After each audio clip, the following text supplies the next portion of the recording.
Reach engagement এটা আমাদের অনেকেরই কমে যাচ্ছে শুধুমাত্র আমাদের কিছু ভুলের কারণে। প্রিয় ভাই, আজকে রিচ কিভাবে ধরে রাখবেন এই সম্পর্কে কিছু কথা বলে যাব। অবশ্যই ভিডিওটা পুরো দেখে এটা মন্তব্য করে যাবেন। আপনারা ভিডিও না দেখে কমেন্ট করেন, এটাও কিন্তু আপনাদের রিচের উপরে বিশাল একটা এফেক্ট পড়তেছে, আপনারা জানেন না ভাই। প্রিয় ভাই, রিচটা দুই ভাগে ভাগ করা হয়, একটা হচ্ছে 3 সেকেন্ডের রিচ, আরেকটা হচ্ছে 1 মিনিটের রিচ। 3 সেকেন্ডের রিচ যেটা, সেটা হচ্ছে আপনার মানে রিলস ভিডিও থেকে।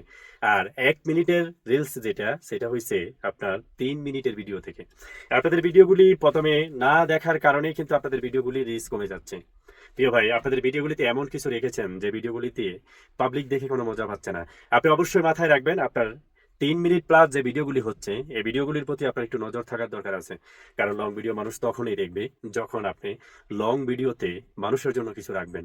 আমরা লং ভিডিওগুলি আমাদের হাবির মার জির বিয়া বিভিন্ন ধরনের আমরা মেসেজ দিয়ে থাকি, মানে আমাদের আমাদের মতন করে কথা বলি, তাই না ভাই? চলবে না ভাই।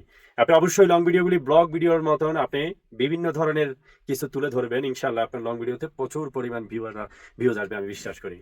প্রিয় ভাই, অবশ্যই লং ভিডিওতে আপনি যেন অন্তপক্ষে আপনার অডিয়েন্সগুলি 1 মিনিট করে অন্তপক্ষে যেন 10 জন অডিয়েন্স হলেও যেন আপনার ভিডিওটা দেখে প্লে করলে, তাহলে আপনার 1 মিনিটের ভিউজটা কিন্তু অনেকটা বেড়ে যাবে।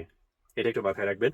আর আমাদের যে 3 সেকেন্ডের ভিউজ, সেটা আমাদের রিলস ভিডিও থেকে আসে। প্রিয় ভাই, আমাদের 3 সেকেন্ডের ভিডিওগুলি আপনি কন্টিনিউ ভিডিও তৈরি করতেছেন, আপনার ভিডিও থেকে কোনো কিছু পাচ্ছে না, শুধুমাত্র আপনাদের সাউন্ড কোয়ালিটির কারণে। জানেন, আপনি যখন একটা ভিডিও তৈরি করবেন, আপনার ভিডিও সাউন্ড কোয়ালিটিটা যখন ফিলেটা যদি ভালো হয়, তাহলে ওই ভাইটা আপনার ভিডিওটা সর্বনিম্ন 3 সেকেন্ড অন্তপক্ষে প্লে করবে।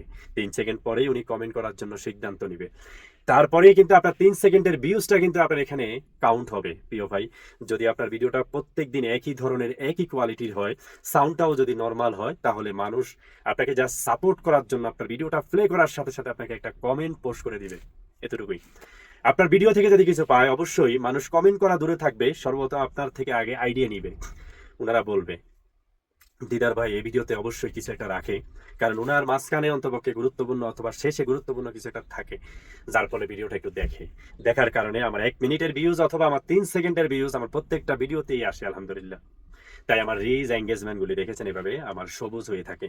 তাই আপনারা যারা সবুজ করতে পারতেছেন না, আপনাদের জন্য আমার অনুরোধ থাকবে, আপনাদের এই সবুজটা করার জন্য সর্বপ্রথম আপনাদের টার্গেট রাখতে হবে, আপনাদের ভিডিওতে মূল কিছু আপনারা তুলে ধরবেন। আরেকটা কারণ, প্রিয় ভাই, আপনারা ভিডিওতে রিচ ধরে রাখতে পারেন না, আপনারা কারোর ভিডিও পুরো দেখেন না। অন্তপক্ষে একটা ভিডিও দেখবেন, সেখানে একটা মন্তব্য করবেন, সুন্দর একটা কমেন্ট করবেন। আপনি তার ভিডিওটা দেখতেছেন, এটা কিন্তু ফেসবুক আপনাকে জরিপ করতেছে, আপনি অ্যাক্টিভ থাকতেছেন, এটা একটু মাথায় রাখবেন। আরেকটা কারণ, অবশ্যই এটা তো প্রধান কারণ, আপনার ভিডিওতে রিচ এঙ্গেজমেন্ট নেট ফলোয়ার সমস্ত কিছু ধরে রাখার জন্য সব থেকে বড় প্রধান কারণ হলো কিন্তু আপনার ভিডিও ভাইরাল করা। আপনি কি জানেন, আপনার একটা ভিডিও যদি ভাইরাল হয়, অটোমেটিকলি আপনার পেজের রিচ এঙ্গেজমেন্ট শুধু বাড়তেই থাকবে বাড়তেই থাকবে। অবশ্যই এই জিনিসটা একটু মাথায় রাখবেন, ভিডিও যদি ভাইরাল করতে পারেন 100% আপনি রিচ এঙ্গেজমেন্ট ধরে রাখতে পারবেন। দ্বিতীয় নাম্বার কারণ হলো আমার প্রিয় ভাই এবং বোনেরা, আমরা যারা ফেসবুকে কাজ করি, প্রিয় ভাই, আমরা ফেসবুকে অ্যাক্টিভ না। ফেসবুকে কিন্তু একটা সময় নির্ধারিত করা থাকে, এটা মাথায় রাখবেন। এই সময়টা কিন্তু ফেসবুক সবাইকে একটু নজর দেওয়ার জন্য বলেছেন। আপনি যদি কোনো ব্যাংক অথবা কোনো অফিস আদালতে যদি কাজ করি, আমাদের 12 ঘন্টা 8 ঘন্টা ডিউটি করার পরে তারপরে আমাদেরকে মাসিক একটা স্যালারি দেওয়া হয়। এর ভিতরে যদি মাসের ভিতরে যদি আমরা 2-1 দিন অ্যাবসেন্ট করি অথবা সময় যদি আধা বেলা যদি কাজ করি, তাহলে কিন্তু সেই স্যালারিটা কেটে নেওয়া হয়, তাই না ভাই? ফেসবুকের সময়টা অনেক গুরুত্বপূর্ণ। আপনি ঘুমানোর সময় অবশ্যই মাথায় রাখবেন, আপনি অন্তপক্ষে এমন কিছু করে সিস্টেমে ঘুমাবেন, ফেসবুক যেন আপনাকে অ্যাক্টিভ দেখায়, অ্যাক্টিভ দেখাইতে পারেন ফেসবুককে। তাহলে কিন্তু অতি দ্রুতভাবে আপনি আপনার পেজটাকে গ্রো করতে পারবেন। প্রিয় ভাই, রিচ এঙ্গেজমেন্ট ধরে রাখাটা কিন্তু অনেক টাফ একটা বিষয়। আর যদি ধরে রাখতে পারবেন, আপনার ভিডিওতে লো কোয়ালিটি হলেও ভিউজ আসবে। এটা একটু মাথায় রেখে কাজ করবেন ভাই। সবাই ভালো থাকবেন, সুস্থ থাকবেন। আজকের মেসেজটা আপনাদের কাছে কেমন লেগেছে অবশ্যই আমার কমেন্ট বক্সে একটু বলে যাবেন। আসসালামু আলাইকুম রহমতুল্লাহ।